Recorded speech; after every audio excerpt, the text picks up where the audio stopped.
la 9e journée africaine de lutte contre la corruption a été célébrée à Lomé ce 11 juillet 2025 autour d'une conférence débat portant sur le thème « Promouvoir la dignité humaine dans la lutte contre la corruption ».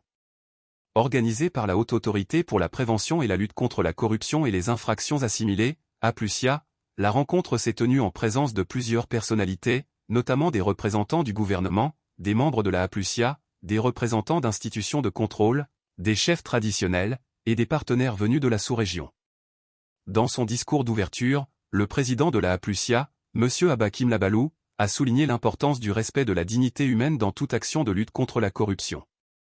La protection doit être assurée même à toute personne objet de poursuite pour avoir commis une infraction de corruption, a-t-il affirmé, rappelant que la dignité est un droit fondamental garanti aussi bien par la Charte africaine des droits de l'homme que par la nouvelle constitution togolaise du 6 mai 2024.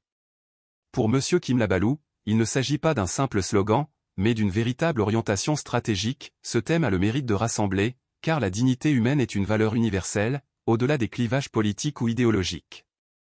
Elle permet d'ancrer la lutte contre la corruption dans une cause noble, compréhensible et mobilisatrice. Revenant sur l'arsenal juridique continental, il a salué la Convention de l'Union africaine sur la prévention et la lutte contre la corruption, ratifiée par 48 pays, dont le Togo. Cette convention repose notamment sur 4 piliers, la prévention, l'incrimination, la coopération régionale et la création d'agences indépendantes.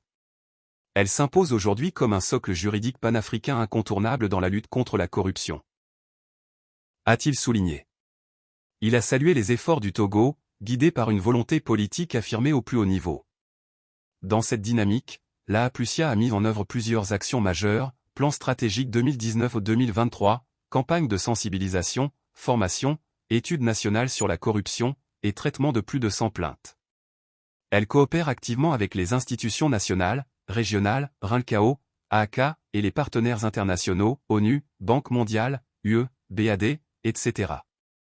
En conclusion, M. Kimlabalou a lancé un appel fort, c'est en défendant la dignité humaine que nous construirons un avenir plus juste, plus prospère et plus solidaire pour notre continent et pour les générations à venir. Avant de déclarer ouverts les travaux, il a invité toutes les parties prenantes à dire ensemble « non à la corruption, oui à l'intégrité ».